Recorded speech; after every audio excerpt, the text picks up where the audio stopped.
Это шоу Will. Oui, Monsieur le Président, très content de te voir, cher François. Comment vas-tu, cher ami?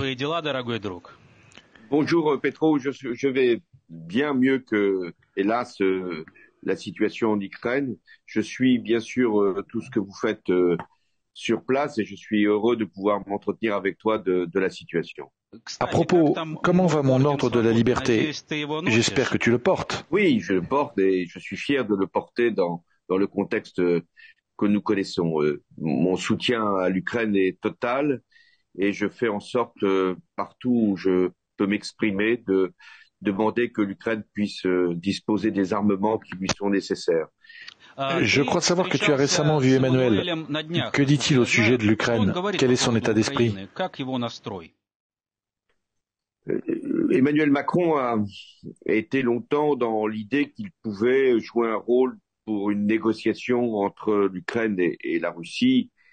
Je pense qu'aujourd'hui, il a pris conscience que cette position-là était intenable. Deuxièmement, il a dit qu'il était prêt à fournir des armements, que l'Ukraine en consommait beaucoup, mais qu'il était important de lui en fournir, et que nous sommes sans doute dans une guerre longue. Il a aussi convenu que Poutine, en ce moment, ne pouvait pas être un interlocuteur. Oui, je suis au courant pour l'artillerie et les chars, mais qu'en est-il des chasseurs? Je sais que la Grande-Bretagne a l'intention d'en fournir. À ton avis, est-ce que Macron va nous donner des F-16 que nous demandons, ainsi que des armes à longue portée? Je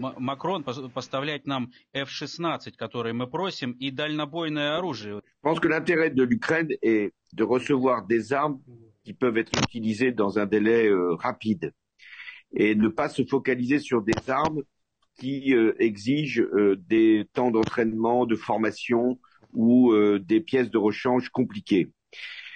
Donc tout ce qui peut être un matériel immédiatement disponible pour résister à l'offensive russe, c'est ça qu'il faut demander aussi bien au Premier ministre britannique qu'aux pays européens. Et de les livrer massivement et pas simplement au compte-gouttes. Et plus la demande est sur des chars lourds ou des avions extrêmement sophistiqués comme les Rafales, plus la livraison risque d'être limitée en nombre. Je pense que tu seras d'accord pour dire que cette guerre n'est pas une guerre entre l'Ukraine et la Russie, mais entre le monde occidental et le monde russe. Tu en penses quoi?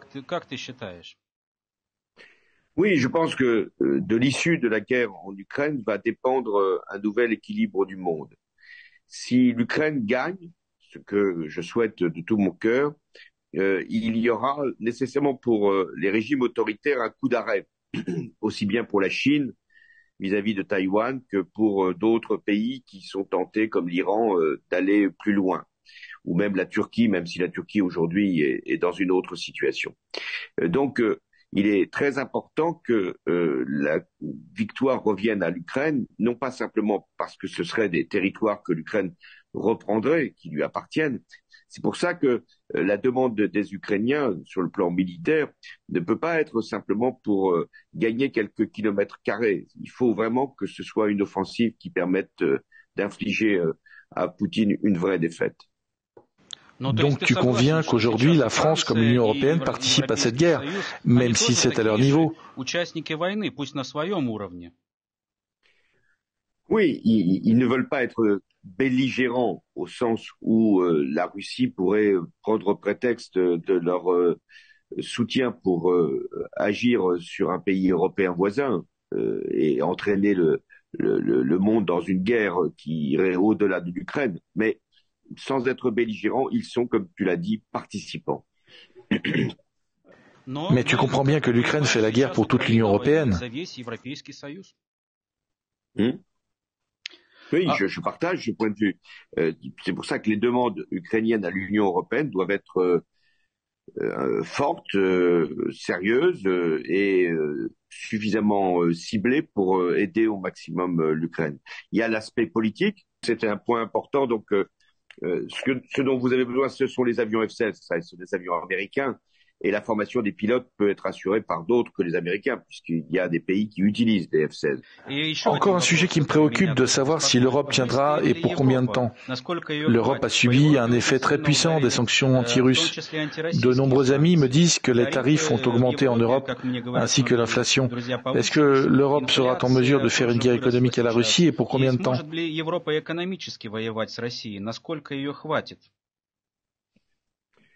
Oui, cette question, je me la suis posée au début du conflit quand les prix du gaz et de l'énergie ont flambé en Europe. Ça, c'est vrai.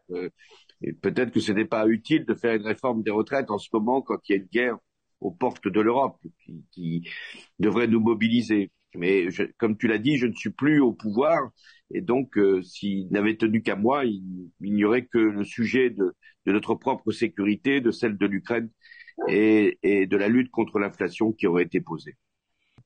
Et les médias font leur travail en France et il y a encore beaucoup de sujets d'actualité qui portent sur l'Ukraine dans les journaux télévisés.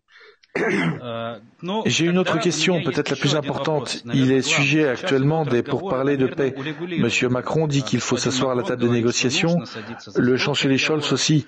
Les États-Unis, ils sont naturellement opposés. Ma question est de savoir ce que nous devons faire si nous devons nous asseoir aujourd'hui à la table des négociations. Aujourd'hui, une négociation avec Poutine aboutirait au statu quo. Donc, tant que l'Ukraine veut poursuivre le combat, tant que l'Ukraine se met en situation de faire reculer les Russes, il ne peut pas y avoir de négociation. Donc tu dis que nous devons les chasser du Donbass et de la Crimée, et seulement après la question des négociations se posera. Oui, parce que je ne vois pas que dans une négociation, Poutine pourrait accepter en termes de retrait de ses forces du Donbass et a fortiori de la Crimée. Donc toute la question, c'est de savoir si l'Ukraine, avec les aides qui peuvent lui être apportées, a les moyens militaires de faire reculer Poutine. Si elle ne les a pas, ces moyens militaires, alors oui, la négociation est nécessaire, mais... Nous devons nous battre jusqu'au dernier Ukrainien, si tu veux mon avis.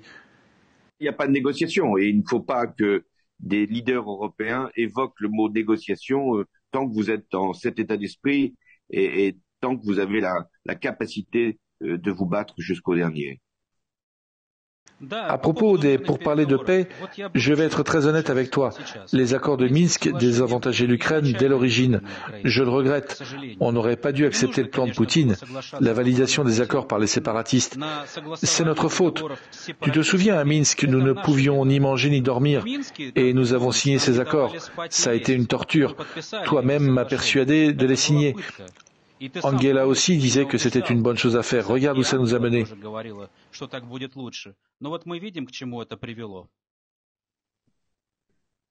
Oui, même si dans les accords de Minsk, il y avait l'affirmation de l'intégrité territoriale de l'Ukraine et du contrôle de la frontière qui devait être rétabli. Mais tu as raison, nous nous sommes enlisés après Minsk. C'est la faute, hélas, de l'absence de pression suffisante du camp européen sur Poutine pour qu'il puisse y avoir le retour à l'intégrité territoriale et la fin du séparatisme. Et puis il y avait des difficultés propres à l'Ukraine que tu as connues, d'une difficulté d'avoir une majorité sur un certain nombre de textes. Et ça, je pense que ça a aussi été utilisé par Poutine, alors que l'Ukraine n'était pas responsable. Certes, mais si tu t'en souviens, il fallait d'abord parler aux séparatistes, se mettre d'accord sur des élections, puis organiser des élections et enfin récupérer la frontière. Nous aurions dû insister sur le fait de récupérer d'abord la frontière et d'organiser ensuite les élections. Malheureusement, on a eu tort sur ce point et Poutine en a profité. Bon, alors donc la solution pour l'instant, elle est militaire, elle n'est pas diplomatique.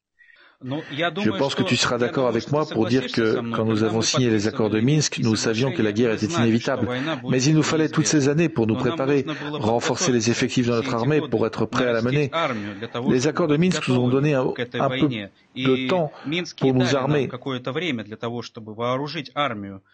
Angela en a récemment parlé. Oui, elle a eu raison de le dire, parce que il y avait l'idée que c'était Poutine qui avait voulu gagner du temps. Non, c'est nous qui voulions gagner du temps pour permettre à l'Ukraine de se rétablir, de renforcer ses moyens militaires. Et c'est pour ça qu'il faut défendre la négociation de Minsk, dans laquelle tu as joué un rôle très important. Il faut la défendre parce que c'est précisément pendant ces 7 ans qu'il y a eu pour l'Ukraine des moyens de se renforcer. Et c'est là que Poutine s'est trompé, c'est qu'il a sous-estimé la capacité des Ukrainiens et leur résistance. Moi-même, j'aurais sans doute à venir en Ukraine à un moment ou à un autre, mais pour l'instant, je pense que c'est à vous de faire en sorte de nous défendre, parce que c'est vous qui nous défendez aujourd'hui. J'aimerais juste, excuse-moi François, aborder un ou deux sujets très rapidement. Outre les accords de Minsk, s'il y a un aspect sur lequel nous avons été plus forts que Poutine, c'est 2013, lorsque nous avons réussi à dégager Yanukovych et à arrimer l'Ukraine à l'Union européenne. Oui, je pense que tu as joué un rôle très important à ce moment-là. Je me souviens encore quand tu es venu à l'Élysée avec Bernard-Henri Lévy et que tu étais accompagné par Klitschko.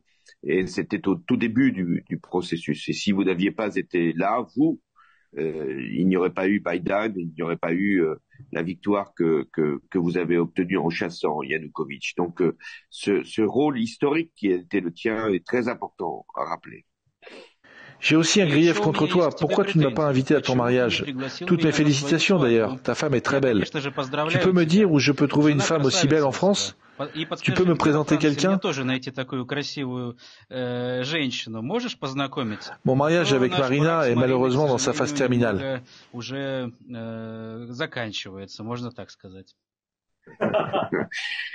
j'ai bien fait de ne pas t'inviter, sinon tu aurais séduit mon épouse. Donc, je pense que la prochaine fois que tu viens en France, je te présenterai les amis de Julie, ma femme.